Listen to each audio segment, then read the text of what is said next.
ఏ ఊర్లోనైనా గ్రామదేవత అని ఆ గ్రామానికి పెద్దది అని తల్లి అని అమ్మవారు అన్న పేరుతో పూజ చేస్తాం. నిజానికి మా దేశంలో పురుషుడి కన్నా స్త్రీ ఎక్కువ అన్నారు. సభ అంతా కరతాళ ధ్వనులతో మారుమోగిపోయింది.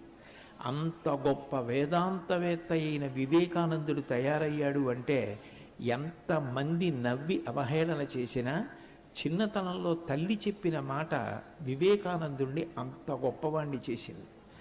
మిమ్మల్ని అవహేళన చేసేవాళ్ళు సమాజంలో ఉంటారు. నువ్వు అంత గొప్పవాడివి కాగలవా, నువ్వు అంత గొప్పదానివి కాగలవా అనేవాళ్ళు ఉంటారు.